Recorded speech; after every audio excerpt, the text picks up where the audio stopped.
They called it a home, but the hallways smelled like boiled vegetables and bleach, and the clocks were all too loud. In the afternoons, the television argued with itself in the lounge while we nodded off in chairs that leaned back farther than any of us ever would. I learned the rhythm of the nursing home within a week: breakfast at 7, pills at 8, visits between 2 and 4 if anyone remembered they had an old woman stored here. Some days, I was a name on a chart and a wristband. Other days, I was a room number with a light above the door. On the good days, I was still Ma in my own head. My children said it was temporary. Just until you get stronger, they told me, smiling with their mouths while their eyes looked at the paperwork. I nodded because nodding was easier than reminding them that I had cooked and walked and climbed stairs long after their patience ran out. Easier than saying out loud that I had spent 40 years building a home that apparently did not have a chair left for me. On the third Wednesday, a man in a gray suit asked for me at the front desk. He had kind hands and a leather folder that smelled faintly of rain. "Mrs. Rowe," he said, standing in my doorway as if he were afraid to step over an invisible line. "I'm your late sister's attorney. May I?" The word late landed like a stone in a pondering spreading, memories rising. My sister Mira, with dust on her knees from planting tomatoes behind the little house we grew up in. My sister, with sun in her hair, laughing from the saddle of a horse she named Sunday. Years turned like pages I had not finished reading. "She left you a letter," he said gently, "and the ranch." The word ranch filled the room the way rain fills dry earth. For a moment, the walls stretched wider. I could hear wind crossing open fields I hadn't seen in decades, the creak of a porch swing, the sound of boots left by a door. Mira had married a man with land, then nursed him and the cattle through summer after summer, then lived there alone when the house finally learned her steps by heart, and now she had left it to me. The attorney slid an envelope into my hands. My name was written in her impatient handwriting, the last a tugging the way she always tugged me to hurry. My fingers shook as I opened it. "Dee Dee," she wrote, "I kept the place alive as long as I could. You were the brave one first, remember? You taught me we can do hard things. If I go first, the land goes to you. Don't let anyone sell what held us when nothing else would. Sit on the porch. Breathe. The wind will remind you who you are." I pressed the paper to my face and breathed in dust and ink and the ghost of her jasmine oil. I did not cry because crying belonged to a part of life when people stayed to see you finish. "Is there anyone you'd like me to call?" the attorney asked. "My children," I said. "They should know." I wanted to picture them smiling, saying, "Ma, we'll bring you home. We'll go see it together." I wanted to picture their hands on my suitcase and not on my shoulder, pressing me back into a chair. They arrived on Saturday. My son Karan, in a shirt that cost more than a month of the nursing home bill. My daughter, Lotta, with worry lines that made her look like me when she forgets to smile. My son-in-law came too, which was how I knew a decision had already been made, in the cafeteria. They put a paper cup of tea in front of me and sat like a panel. I told them about Mira's letter and the ranch and the porch and the wind. I watched hope bloom in my daughter's face and then fade when Karan cleared his throat. "Ma," he said, careful, like a man tiptoeing through a room with sleeping dogs, "we're so happy for you. But a ranch? It's a lot. Land needs work. Fences, taxes, insurance. You can't be alone out there." I wasn't alone, I said. My sister was there. Her neighbors. Her horse. The wind. He smiled, the smile people use when they are about to pick your pockets and call it help. Exactly. Things change. Lotta reached for my hand. "We talked to a realtor," she said, eyes big with apology that had already been spent elsewhere. "Just to explore options. You know, responsible steps." Responsible, I repeated, as if learning a new word. In the home they called me fall risk, diabetic. Room 114. No one had called me responsible in months. My son-in-law slid a folder across the table. Inside were glossy photos taken from angles that made the porch look small and the field look like a burden. A printed estimate had numbers lined up like soldiers. At the bottom, a space waited for my signature the way a trap waits for a foot. It would be a blessing. "Ma," Karan said, tapping the paper lightly. "We can sell quickly. The market is good. We'll put the money aside for your care. You'll be comfortable here. Safe here, where the walls wore a color someone else chose and the view from my window was a hedge trimmed to fit in other people's eyes. I'd like to see it," I said. The room quieted, surprised that I still had verbs of my own. Mira wanted me to sit on the porch. To breathe. Lotta squeezed my fingers. "We can get you a video," she said softly. Like someone offering a child a picture of a cake instead of a slice. "I will go," I said. The words stood up taller than I felt. Karin's face did the math of disapproval. "Ma, the home needs a doctor's sign-off for outings." "Your blood sugar?" "My blood," I said, and set my cup down. The tea sloshed small waves in a paper ocean. "My porch. My sister. My breath." He opened his mouth, closed it, and tried a new door. "At least meet the buyers. They're coming next week. It would be good to be reasonable." Reasonable. Another word that means sit where we put you. I folded Mira's letter back into the envelope and tucked it inside my cardigan, close to the place that still remembered galloping barefoot down a dirt road with my hair full of dust, and the sun daring me to be faster. "I thought being forgotten would be the worst part," I said, standing, but I was wrong. I looked at my children. The ones I had pulled through fevers and tests and heartbreaks. The ones I had taught to tie knots and tie their shoes and tie their lives together. "The worst part," I said, "is being remembered only for how easy you are to move." I left them with their printed numbers and went back to my room too. Packed the small bag that fits under a seat on a bus. To the porch, I told my shoes, to the wind, and the nursing home door opened with a sigh that sounded like an old horse letting a rider back on. I thought it would be a visit, but I was wrong. When I left the nursing home that morning, a nurse called after me. "Maji, where are you going?" I lifted my small bag, the one with only 2 dresses and my sister's letter inside. "Home," I answered. Not the building where they kept my medicines lined up like little soldiers, but the home my sister had breathed into my hands with her will. The taxi rattled down roads I had not seen in years. As the city fell away, buildings gave way to fields, fields to fences, and fences to open sky. It was as if the horizon had taken a deep breath and stretched wide just for me. My chest did the same.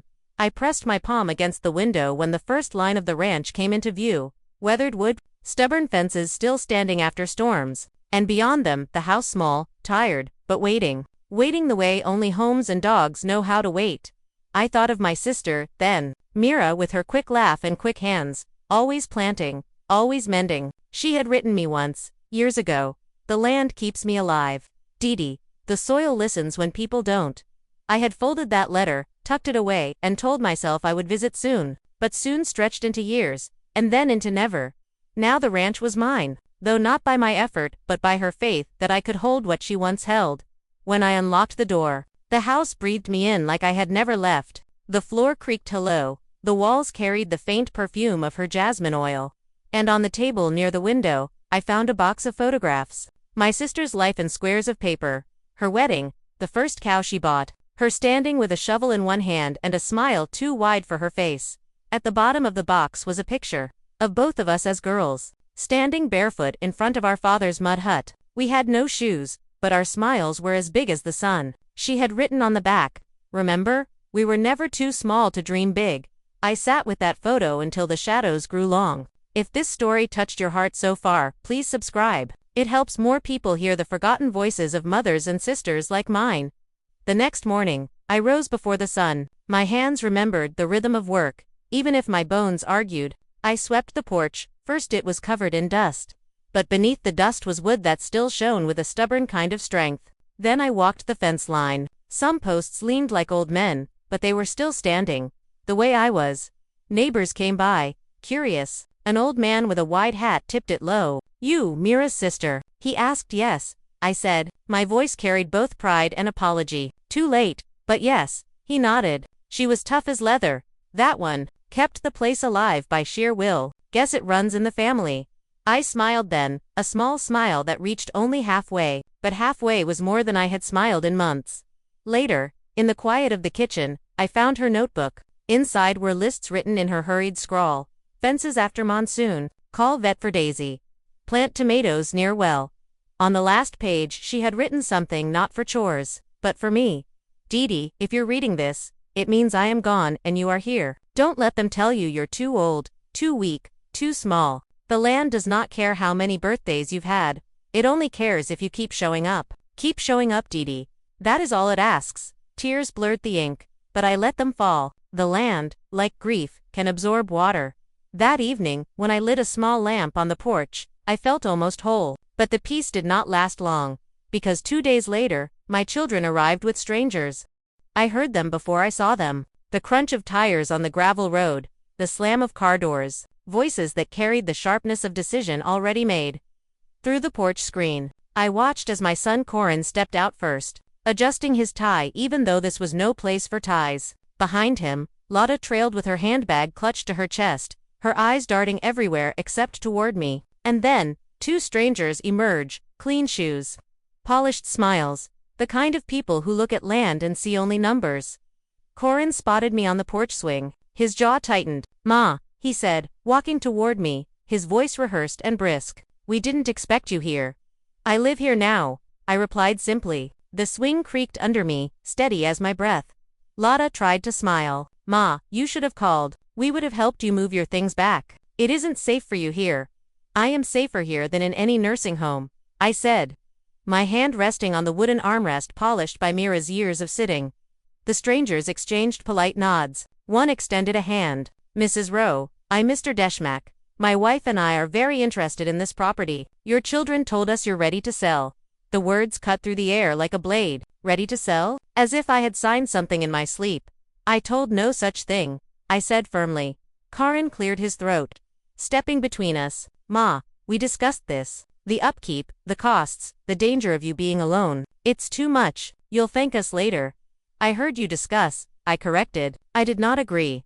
The buyers looked uncomfortable. The wife glanced toward the fields, her brow furrowed. "It's beautiful here," she said softly. "Hard to imagine leaving it." "Beauty doesn't pay bills," Corin snapped, before catching himself and softening his tone. "Mother, be reasonable. This place is a burden. You'll get money, comfort, security." "Money cannot rock me to sleep," I said. "Comfort cannot smell of jasmine oil and rain. Security is not the same as belonging." Lotta sighed, her voice almost pleading. "Ma, we just want what's best. You can't handle the ranch. It's too much for you. We've already spoken with the lawyer." There it was, the cruel line, wrapped in concern but dripping with dismissal. "You can't handle it." Midpoint CTA, approximately 15 min mark. If you believe no mother should be told she's too weak to hold on to what she's built, please share this story. Let the world know the truth of forgotten women. The buyers shuffled awkwardly. The wife whispered something to her husband. He cleared his throat. "Perhaps we should give you all a moment," he said. And they walked a few steps away toward the pasture. Corin leaned closer, lowering his voice as though negotiating with a stubborn child. "Ma, don't make this harder. You're old. You can't farm. You'll fall. You'll forget things. Let us sell it before something happens." I looked at him then. Really looked the boy who once ran barefoot through puddles. The boy who once clung to my sari when thunder frightened him. I had held his hand across busy roads, through fevers, through exams. Now he held papers in his hand, ready to erase me with a signature. "I am old," I admitted, "but I am not gone. And as long as I breathe, this ranch breathes with me." Lotta's eyes shimmered, torn between duty and guilt. She reached for my hand but let it fall halfway. The buyers returned. Polite but hesitant, Mr. Deschmack said, "Perhaps another time." "It seems not settled," his wife added quietly. "Sometimes land belongs to more than people realize." They left, leaving dust behind their car. My children stood in that dust, their faces stiff with frustration. Corin broke the silence. "You're being selfish, Ma. Think of us. Think of your grandchildren. We could use the money for schools, for futures." I rose slowly, gripping the porch rail. My knees ached, but my voice was steady. "I already gave you my life for your future. My hands, my back, my sleep, my jewelry, my youth. I gave you everything once. Do not ask me for my sister's last gift." The swing creaked behind me as if in agreement. The land stretched wide, patient, eternal. I thought their cruelty had reached its edge, but I was wrong. That night, I sat on the porch long after the sun had fallen behind the hills. The crickets began their steady chorus, and the swing rocked gently beneath me. I thought of Mira's words in her letter. "Keep showing up. Dee, that is all it asks." But I could feel the storm gathering. My children were not finished. The next morning, Corin arrived alone. His voice was softer now, coated in a sugar I had tasted before. "Ma," he began, setting his briefcase on the porch step. "I stayed up all night thinking about you. I just want to protect you." Protect? Another word that feels like a blanket until you realize it is smothering you. He pulled out forms and placed them on the small table between us. "This is a transfer. Simple, we'll sell the ranch, and you'll never have to worry again. No taxes, no repairs. We'll set you up with comfort." I didn't touch the papers. "Comfort is not the same as peace," I said quietly. He sighed, rubbing his forehead. "Ma, why fight? Don't you trust me?" I trusted you when you said the nursing home was temporary, I replied. Temporary has a way of becoming permanent when people stop visiting. His jaw tightened, but his smile stayed. You're being stubborn. Yes, I said. And I learned stubbornness from you.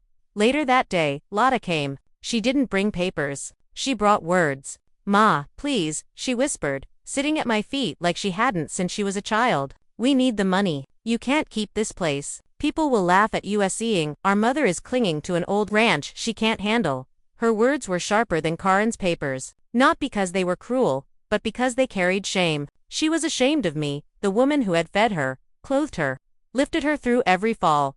I touched her hair, gray beginning to creep at the edges. Do you remember your 12th birthday? I asked. When I sold my gold bangles to buy you the shoes you wanted. Her eyes filled. Yes, Ma. I never told you. But those bangles were the last gift from my mother. Still, I gave them away, because I believed your joy mattered more than my memories. Now tell me, should I sell my sister's gift so that strangers can stand where she once stood? Her lips trembled. She looked away. If this moment broke your heart, don't forget to like this video. It helps more people understand the sacrifices mothers and sisters carry. The next day, they came together. No more soft voices, no more pleading. This time they brought men in uniforms, movers with boxes, tape, and hard hands. Ma, Karan said firmly.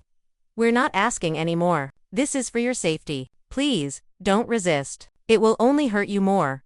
2 men stepped onto the porch. One reached for the door handle. I rose slowly, my knees shaking but my voice steady. This is my house, I said. My sister's house. You will not carry 1 chair, 1 spoon, 1 crumb out of here. The men hesitated, looking from me to Corin. For a moment, silence stretched. Even the wind paused. Ma, don't make a scene, Corin said through clenched teeth. Think of your dignity. My dignity is the only thing I have left, I answered. And you will not take it. The men backed away, muttering. They had been hired for boxers, not battles of the heart.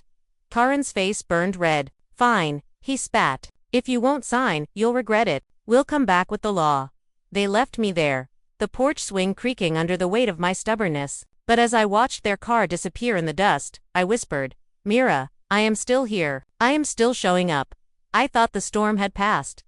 But the worst was still ahead. 2 mornings later, the crunch of tires returned. But this time, it wasn't movers who stepped out.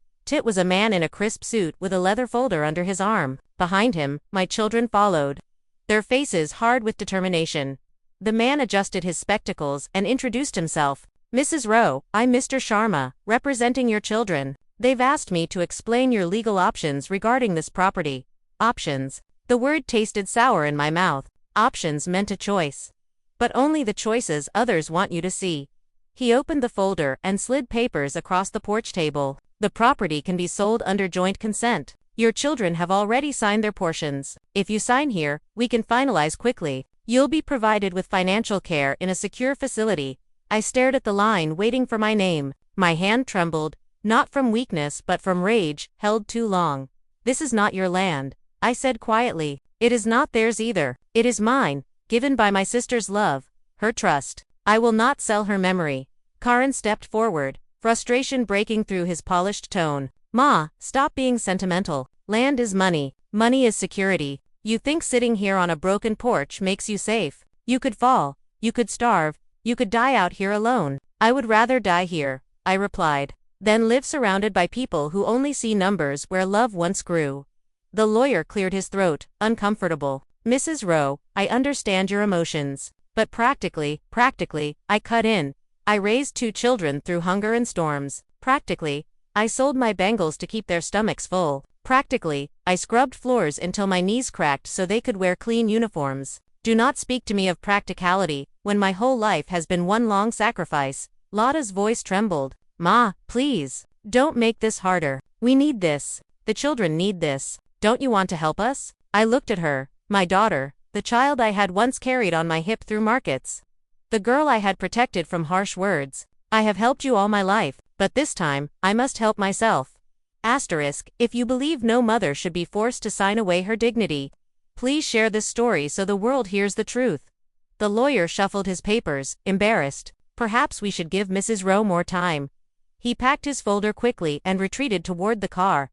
Karan glared at me. You're making a fool of yourself. Everyone will say, you've lost your mind. Let them, I answered. Better mad with dignity than sane with regret. They left again, their car throwing dust against the wide sky. I watched until the horizon swallowed them whole. That night, I lit a single lamp on the porch. The swing creaked beneath me, steady as my breath. I thought of Mira, of her laughter that still seemed to echo in the rafters, of her note telling me to keep showing up. I whispered into the night, I will not let them erase us. The fields stretched quiet and endless before me. For the first time in years, I felt taller than my sorrow. I thought their threats had ended with paper, but the cruelest cut was yet to come. The next week, the whispers began. At the small market in the nearby town, women leaned close when I passed. Their voices carried just far enough for my ears. Poor thing, she's too old to run that ranch. I heard her own children are trying to protect her, but she refuses. Stubborn, dangerous at her age.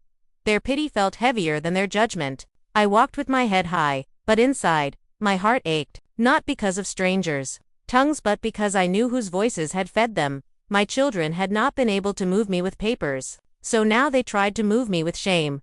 That evening, a neighbor named Raghav stopped by. His back was bent from years of plowing, but his eyes were kind. He set down a small basket of tomatoes on my porch. They're saying things in town, he admitted, that you're not fit, that you're mad with age. I looked down at the tomatoes, red and firm, still smelling of earth. Do you believe them? I asked. He shook his head. I saw you walking the fence line last week. You moved slower than Mira, but you still moved. The land doesn't ask for speed, it only asks for presence. His words were a balm. For the first time in days, I smiled. The next morning, I went to the barn. The roof sagged. The wood smelled of dust and hay. Mira had kept tools there, and though rust had nibbled at their edges, they were still strong enough. I picked up a hoe, my hands trembling not from weakness but from memory. I worked the soil in the small patch behind the house.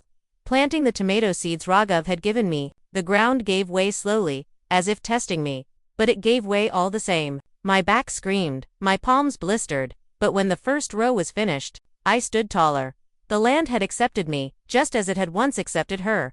That evening, I sat on the porch swing, my sister's notebook in my lap. I turned to the last page where she had written, "Keep showing up, Didi." I traced the words with my finger, and whispered, "I will. If you believe no grandmother should be shamed for protecting her dignity, please like this video and comment. Respect. Let the world know our elders still matter." But peace never lasted long. 2 days later, I received a letter slipped under my door. No greeting, no kindness, just bold black words. "If you won't sign, we will take you to court. Think of the embarrassment, Ma. For yourself. For us. Don't make us do this." It was unsigned, but I knew whose hands had written it. I sat with the letter all night. The lamp burned low. The swing creaked, and the stars looked down without judgment. They thought they could frighten me with shame, with courts, with papers. But I had lived through storms far greater. I had raised children on an empty stomach. I had buried a husband and still found the strength to wake and cook the next morning. And most of all, I had a sister who believed in me enough to leave me her life's work. No letter could erase that. I folded the paper carefully, tucked it beneath Mira's note in the notebook, and whispered, "If they take me to court, I will take my dignity with me." I thought their cruelty had peaked, but the deepest wound was still waiting. The day came like thunder on a clear sky. I heard it in the gravel first, the heavy sound of too many cars for a simple visit. By the time I reached the porch, 3 vehicles were lined along the fence. My children stepped out first, their expressions sharp. And behind them came the buyers, again this time, not as curious visitors, but as conquerors ready to claim. Karan strode forward, papers in his hand. "Ma, this is it. We've done everything the right way. The buyers are here. The offer is good. Stop being difficult. Sign, and let this be finished." Behind him, Lotta shifted nervously. She avoided my eyes, but her silence was a blade, all the same. The buyers walked the property like surveyors. They touched the fence, peered at the soil, and nodded to each other. One of them even sat on the porch swing. And I felt my chest tighten as though he had laid hands on Mira's ghost. "Get up," I said, my voice steady. The man blinked at me, confused. "That swing is not for strangers." He stood, awkward, muttering. I turned to my children. "You've brought them here as though I am already gone." "You are gone," Karan snapped. "You're too old, too frail, too lost in memories to know what's best. We are saving you from yourself." I gripped the porch rail, my knuckles white, my knees aching, but my voice did not shake. No, you are saving yourselves. From work. From responsibility. From the shame of admitting that your mother still has strength you do not understand. The buyers shifted uncomfortably. One cleared his throat. Perhaps this isn't the best time. No, Karan cut in. It is the best time. She has dragged this long enough. He shoved the papers toward me. Sign it. End this. I looked down at the line, waiting for my name. My name, the same one I had whispered into fevers, scrawled on homework, signed on marriage papers, written on ration cards. My name, which had once meant life and home to my children. Slowly, I lifted my eyes to meet his. Do you know what Mira wrote to me? I asked. She said the land does not care about age. It only cares if you keep showing up. And I have shown up every day since I left that prison you called a home. Lada's eyes filled with tears. But she said nothing. I held Mira's letter in my hand, waving it gently. This is the only paper I will sign my name to. The rest you can burn. If this moment gave you strength, please share this story. Too many elders are silenced. Let's give their voices back. The buyers exchanged glances. One of them spoke carefully.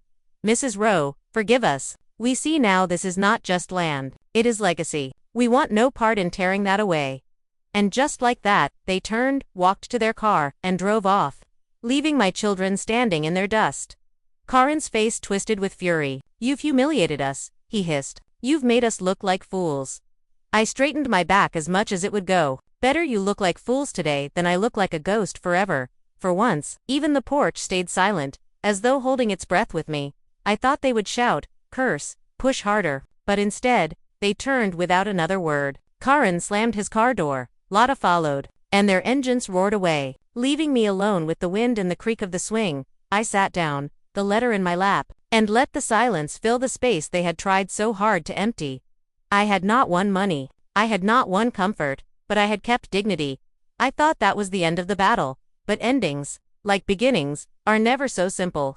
The days after their departure were strangely quiet. No crunch of tires, no arguments on the porch, no papers pushed under my nose. Only the sound of wind sliding across the fields and the creak of the swing carrying me back and forth. For the first time in months, I breathed without fear that someone would come to take what wasn't theirs to claim. I walked the land each morning, slower than I once did, but steady. The soil did not laugh at my age. The fences did not ask my birth year. The sky did not tell me I was too frail. The land only whispered, show up, and I did. One evening, I found myself speaking aloud to the air, as if Mira were sitting beside me. You were right, sister. The porch remembers. The wind remembers. Even if my own children tried to erase me, the land will not. I took out the photograph of us as little girls barefoot, grinning, too small for the world yet too big for its rules. I pressed it to my chest and whispered, we made it, Mira. You and I, even now. But dignity comes with loneliness. Nights stretched long. The lamp burned low. Some evenings, I wished my children would return not with papers, not with buyers, but with open hands and open hearts. They did not. And maybe they never will. Still, I told myself, better to sit in solitude with dignity than to sit in company without it. If you believe every mother deserves respect, press like and comment respect below. Let no mother's sacrifices be erased by greed. I want to say this to all daughters and sons who hear my voice.